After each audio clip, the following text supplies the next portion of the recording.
with a company by the name of Vitec, who in conjunction with our partner Mindsight is presenting a how-to series. It is with great excitement today that I would like to introduce you to Roberta O'Keith. First, I'll give you a background on Roberta, and then after that, we'll turn it over to her and get started with the program. So, Roberta is a Lean Six Sigma Master Black Belt, which I think means that she can break 2-inch pine boards with either fist or foot. No, wait a minute. That's not true. It does mean she is very qualified in that she earned her black belt with General Electric. Roberta is highly passionate and a CX advocate with over 20 years of experience. Roberta uniquely brings a holistic approach to customer experience, blending functions of marketing, operations, and sales. Roberta got her MBA from Benedictine University and her BA from Western Illinois. So wait a minute, that means she is from Chicago. So actually, I take it back, she is pretty tough. Without further ado, let me introduce you to Roberta. Wow, thanks, Vince. That's an awesome introduction. You're welcome. Well, I really thank you for the time today. I really appreciate you guys reaching out and having me speak on a topic I am super passionate about, like you said. I thoroughly enjoy helping companies look at their customer experience and look at how can they improve it and grow.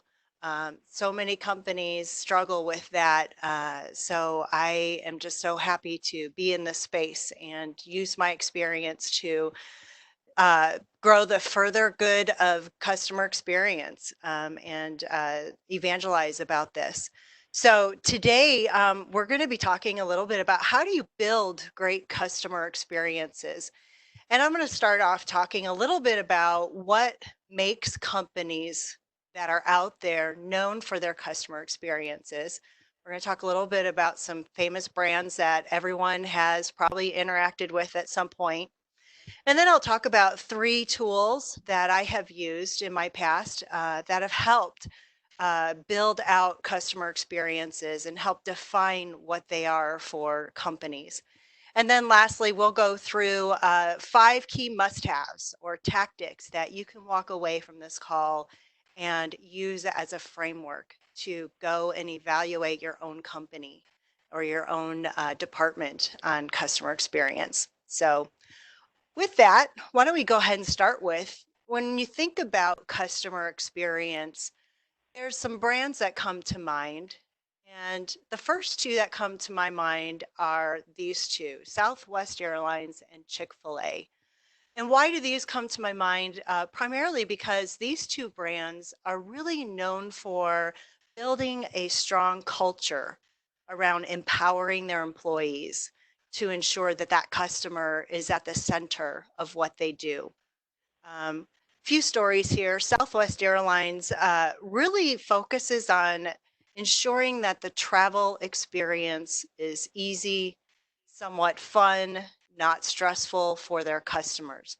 They empower their employees to make short decisions, impromptu decisions if they need to move someone to a different flight, or whether it's sitting on a tarmac and they're stuck for a few hours, so they pull out some music for the customers to enjoy.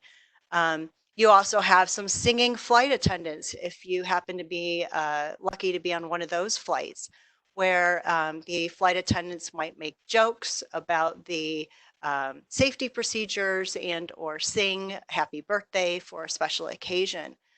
So they really empower their employees and train their employees to be attentive to their customers and be proactive in engaging with their customers. You'll even see sometimes walking through a terminal on a holiday where they have decorated their gate desk for a special occasion like Cinco de Mayo or St. Patrick's Day, just to lighten the mood and to make it fun for the travelers. Chick-fil-A is another one that really focuses on a lot of training around empowering their employees to treat the customer with the respect and really step up the game when it comes to fast food. One of the things that they do is when a customer says thank you, the employee will respond with, "It's my pleasure." And Vince, I don't know about you, but the first time you went to a Chick-fil-A and you had that employee respond to you with, "It's my pleasure," did it take you off guard? Oh my gosh, yes. It was like, what? What are you Yeah, talking about? yeah, exactly. And they So, even have their employees walk around refilling drinks for them. So it really takes that fast food experience to that next level.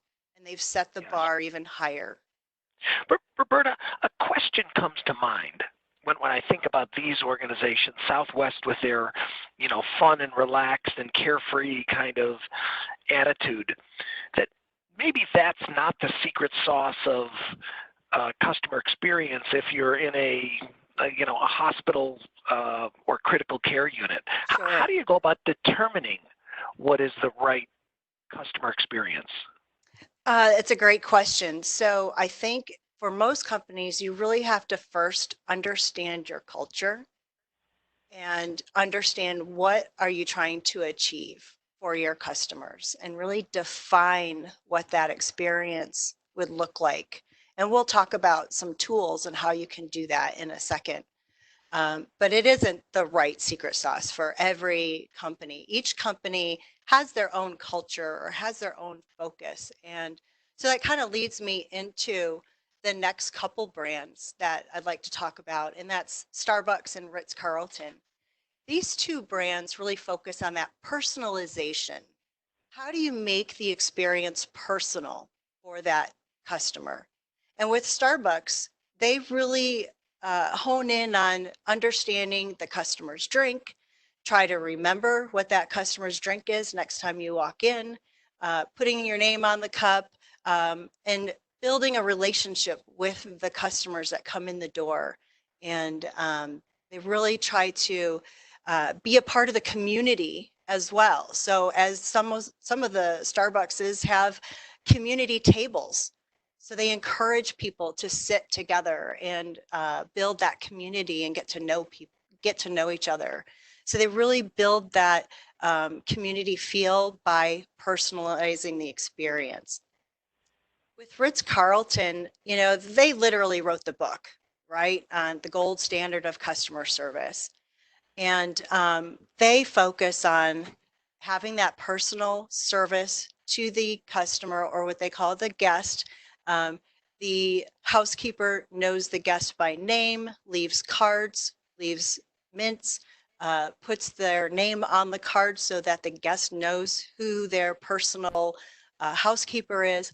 And there's a great story that I had heard at the Ritz-Carlton that really exemplified how to take that personalization to the next level. And that was a story around a couple who had been visiting the Ritz-Carlton out east, and their 3-year-old daughter had left a teddy bear in the hotel room.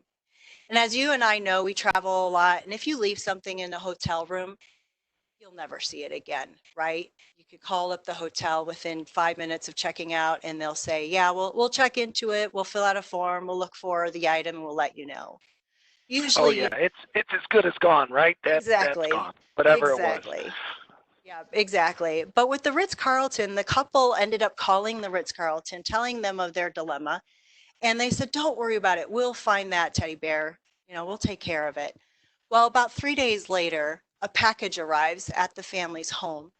It's all gift wrapped and it's addressed to the 3-year-old daughter. The daughter opens up the package and is delighted, right, that there's a present for her.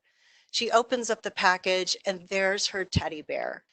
And not only was her teddy bear in there, but there was a letter from the staff documenting the journey that the teddy bear had been on while they were separated. And included in that letter were pictures of that teddy bear laying by the pool, sitting in a cabana, jumping on the bed, hanging out with the housekeeper. So the staff took it upon themselves to take that experience one step further, make it personal, and make it fun for that family. So what do you think that That did is, for the family?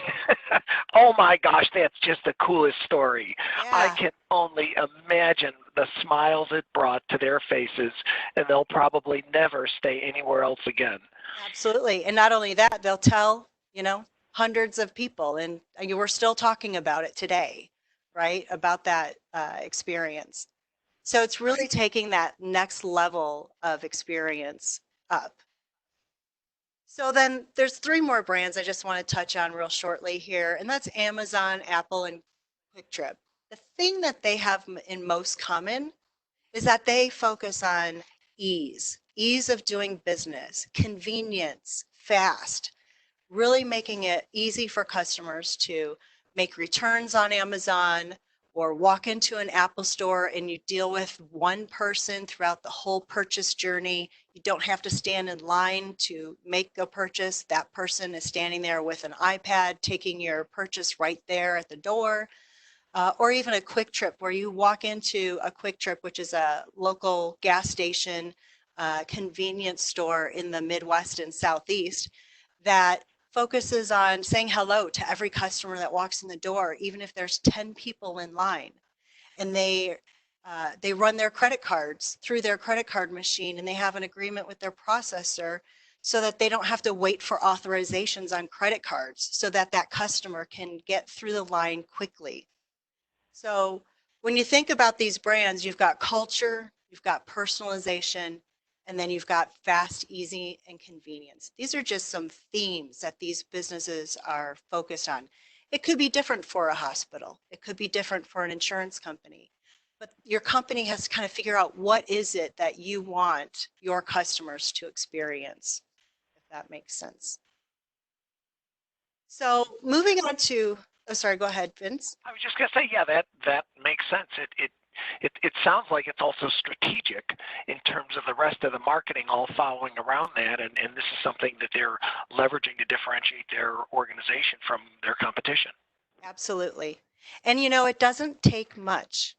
If you move the bar or just tweak the way you do your experience for your customers just a little bit, just leaving a thank you card or a follow-up call can go so far in putting yourself above the competition that's out there. So things to think about. So when driving a customer culture. How do you drive a customer-centric culture? What I want to do is go over three tools that I've used in the past that have really helped communicate and drive awareness internally for a company when developing your customer experience strategy or just trying to do a little bit of shift in your behaviors for your employees. And the first tool I want to talk about is a customer journey map. Lots of talk about customer journey maps, and there's lots of different versions out there on what you can use. But what I'd like to do is talk about just the ones that really I feel have been the best examples of building out a customer journey. Now, a customer journey map is not a process map. Okay, there is a difference. Process maps are solely focused on internal process and procedures or steps that an employee has to take in order to, say, complete a transaction or complete a call.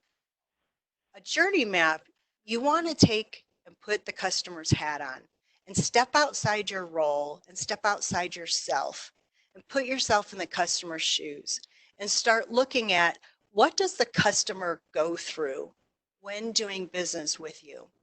So it could be everything from how do they find you on the internet? How do you Google, how does the Google searches work? When the website does pop up, how interactive, how user-friendly is that website? All the way through when they're calling in to your call center. Is the phone picked up right away, or are you going through an automated system and it becomes painful for a customer to try and navigate through? So it's a holistic look at the customer's experience, if you will, throughout the interaction with your brand. It's also a cross-functional group of people that you want to bring together. and use that cross-functional group, because you want people from outside a particular department or area that may interact with a customer in a different way. And so that you want to ensure you're capturing every touch point, every pain point that that customer might be going through when doing business with you. And so some components or parts of a journey map include, defining a customer goal. What is their goal when calling into the call center? What is their goal when paying their bill online? What is their goal when trying to renew a policy or file a claim? So understanding the customer's goal throughout those key milestones of the journey is very important, because then you can look at, are we accomplishing those goals for them? And you can measure those goals to see how satisfied they are throughout that process. It's looking at the touch points. And touch points are merely, what is that interaction with the customer that you're having, whether it's on the phone or online, or if it's through chat or through text. So it's those different channels as well that you want to define. And then more journey maps that I've seen also include empathy, or looking at what are the customer's thoughts or feelings or emotions that they're going through every stage of that journey. Because you have to keep that in mind so that you can then communicate that to your internal employees, so that they can have a little bit of better understanding of what the customer's going through and have more empathy for that situation. Because empathy is going to help that um, interaction between your employee and your customer a little bit better.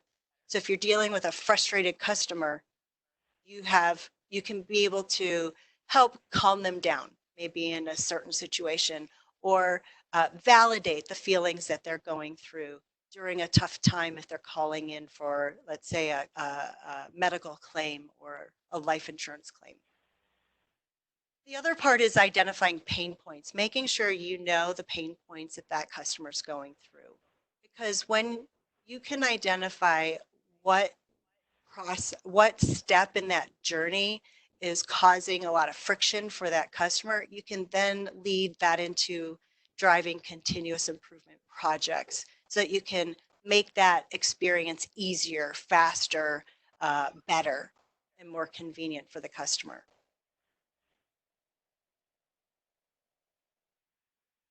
The next tool I want to, oh, go ahead, Vince. Roberta, a quick question. Yep. And I know that you are like me, and probably most of the people on this call, we're all pretty dang busy. How long does it take to build a journey map? And how perfect does it need to be? Is it one of those things where 85% accurate is good enough, or Yeah. a good solid B, or what are your thoughts? Sure. So it doesn't have to take long. We have built journey maps in a few hours with a good cross-functional team. The journey map doesn't have to be 100%. It doesn't have to be super, super detailed even. It can be just at least a framework for you to then start communicating out to your organization these key things that we just talked about. But the most important part around the journey mapping exercise is you want to also validate the journey with customers. You can't just build this journey map internally focused, because what we think might be a pain point for the customer maybe really isn't a pain point, and it's something else in the journey that's causing friction for a customer. And that's where you want to make sure you're validating this information with customers. Great. Thank you. I feel the pressure's off already. Yeah, it doesn't have to be 100%. It can be directionally correct, is what I call it. So the second tool, really quickly, I want to talk about is called a Gumbel Walk. Now, this is a lean term that came out of Japanese Lean Six Sigma processes and tools that came out. And it's really all about going and seeing what's going on in your company. What's made this pretty famous recently is all of the Undercover Boss TV shows that are out there, where you see the CEO going out to the front line and experiencing what a customer goes through, but also experiencing what the employee goes through. A Gumbel Walk is really focused on observing the process. So this is where it is a little more internally focused, and you want to understand what issues that an employee has with the process and how they're servicing the customer. Looking at maybe even technology. Is the technology hindering an employee from doing their job more efficiently? It's asking lots of questions. It's really just there. You want to be an observer. No question should be a dumb question. You should really be able to step back and be the new guy and be the devil's advocate in the conversation with your employees so that you can get a true understanding of what's going on in the process. And then you want to look at what is adding value to the customer and what steps are not adding value to the customer. And that's really looking at wasted steps. So if there's wasted steps in a, processing a claim, how many keystrokes does it take to process a claim? How can you eliminate the number of keystrokes to make the job more efficient, for example? How much rework is going on? How many times do you have to put the customer's name into your system in order to pull up their information? Looking at redundant work, waiting time or downtime for your call center rep.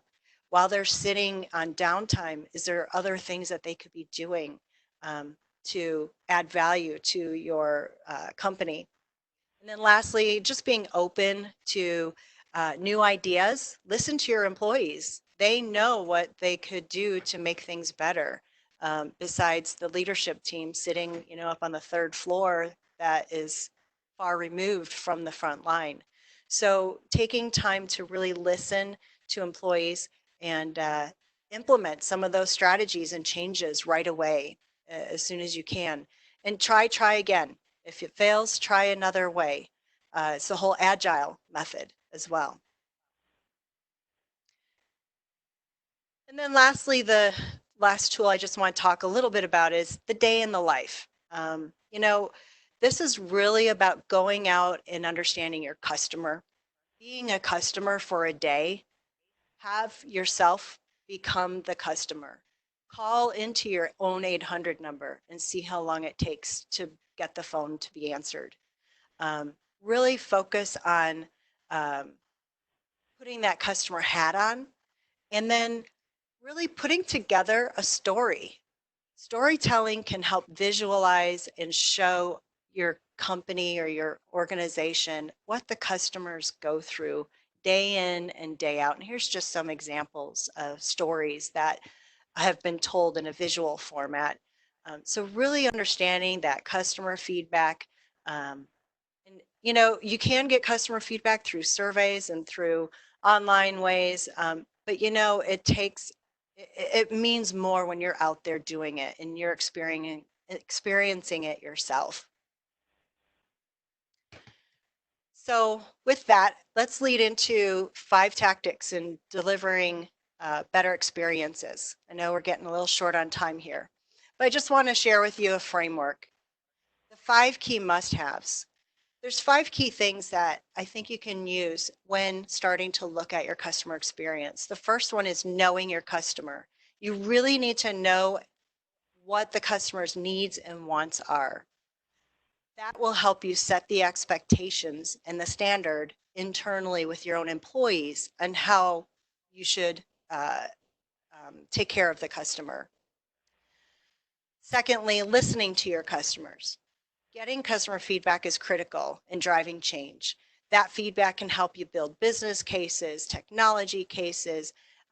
It can help you identify any return on investments that you might have had to make. And it helps build loyalty. You're listening to the customer. Customers want to give feedback, and you're starting to build trust. But you need to act on your insights. That comes to the third point. If a company does not act on customer feedback, it goes on deaf ears and customers feel jilted. They feel, oh, you don't listen. You don't take care of us. So make sure that you're acting on the insights and using that to drive change in your organization. Fourth, build relationships. Cultivating relationships with your customers are key. You know, whether it could be on social media, community groups, having a relationship mindset with your customers can drive that loyalty and the referrals. And then lastly, we're all human, right? We act on emotions. Emotions drive our behavior. Empathy is often forgotten about. Training your employees around what empathy is, what it looks like, what it feels like, what your customers are going through, having a better understanding of that will help a better experience, will drive a better experience because your employees can now put themselves in their shoes. So with that, you know, building a strong customer experience strategy is a lot like building a house, right? You need to have your blueprints, your plans, know what your current state and what your future state is going to look like. You need to establish a firm foundation. Otherwise, you don't have anything. Your house ends up falling in the sand, right? Firm foundation can be your leadership team, having advocates within your organization that support your strategy.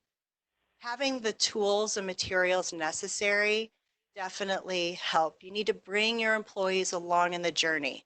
Doing a journey map exercise helps your employees understand what that customer is going through. It's not a one-man show. If you're a hired in customer experience expert, you can't do the change yourself. It takes the team, it takes the organization to shift. And lastly, you need to pay attention to the detail. You know, when building a house, no shortcuts. Invest in your customers and invest in your employees. It's that fine detail in building that customer experience that your customers will notice.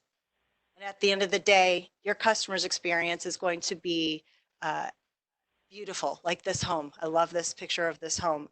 But you know what? What they're experiencing is their reality. What they see, what they feel, what they touch, and what they hear is most important. So we may not see from an internal perspective what they see. So truly looking at it through the customer's eyes is important. And that's all I got for you, Vince. Thank you, Roberta. That was outstanding. We'll open it up to questions now. If anyone has a question, please feel free to submit it. I think at the bottom of your window on the right side, there's a place to type in a question. And Roberta, your timing was perfect. That was me who took you off because I couldn't keep my big yap shut. No worries. You. So thank you. That was outstanding. No problem. I see that we do have a question that came in, and it has to do with KPIs, yep. Which are so important. What KPIs do you find most beneficial in measuring customer experience? That's a great question. Honestly, I like to keep it simple. I look at overall satisfaction. I look at it could be a net promoter score as well. But I really like overall satisfaction because it's a simple metric. Everyone can understand it. You could use a 5-star rating, so similar to like Google scores or Google rating. Internal employees understand that. So overall satisfaction seems to be a great metric, but also overall satisfaction on maybe some key attributes, like how professional was the person on the phone? Are you fully satisfied? Did we fully understand your need? So looking at attributes are very important as well to help further define where you might need to improve. Excellent. And I like that you keep it so simple. The other day, I got a survey from the city of Olathe. That's a suburb of Kansas City. And I'm not kidding. It was 8 pages. There had to be 150 questions. Wow. And did I take the time to respond to that? Oh, not just no, but heck no, I didn't. No. Not unless they mailed it to me with $1. It actually might take more than $1 for me. There better be some, a coupon for a nice place to go enjoy a cocktail or something. Yes. Yep. There's so many metrics out there that you can use. And, you know, you can create your own index or your own metric as well that makes sense for your business. But when you're Got it. starting out, I really feel like keeping it simple for everyone to understand is the best way. Thank you. And there was a question that came in, I think it was subsequent to the first one, and it said, so when you get a lower customer satisfaction or net promoter score than you would like, how do you know, or how do you go about changing the customer journey to improve it? Yep. So that's where capturing data is important, right? If you are seeing a theme in the customer feedback that is something that you had not seen before, then there's an opportunity to look at the journey, look at what is going on to cause that friction, causing that issue. Because you may have implemented these new metrics and you, let's say, you know that wait time on the phone has been a problem. People are hanging up before they're even being serviced on the phone. So you implement new policy, new procedures, and you start to see that wait time go down and less abandoned calls, right? So then you start to see something else pop up in the customer feedback. Let's say attitude of the agent or attitude of the person calling, and you start seeing low scores there. Well, then you dive into that process, that part of the journey, and look at what's going on that's causing that. Did we have a surge of new employees maybe starting that aren't trained up? So you can go in and start problem solving there. Um, but yeah, that's where you definitely need to have some data collection mechanisms in place in order for you to identify pain points in those journeys. So So very easy to picture, that peeling the skin of an onion one layer at a time as you keep diving in, driving it closer and closer to yep, the high score you're looking for. absolutely. And you know what? Once you start plateauing, let's say your score plateaus and it's been the same for, let's say, 6 months, it's time to relook at the journey and start talking to customers because that means you, you're either not capturing the data correctly or you're not providing customers or employees an avenue to provide feedback that Wow. meets their needs. So, Wow. Great advice. Thank you. Well, I don't see any other questions coming in, so I think you've done an outstanding job today and addressed anybody's questions. If you have other questions or would like a chance to chat with Roberta or someone on the Vitec or Mindsight team, please feel free to reach out to us directly. And we thank everyone for taking the time. Roberta, thank you so much for taking your time and preparing the presentation and delivering it so succinctly. We appreciate it. oh, absolutely. I love it. Thank you so much. Thank you. Take care. Goodbye.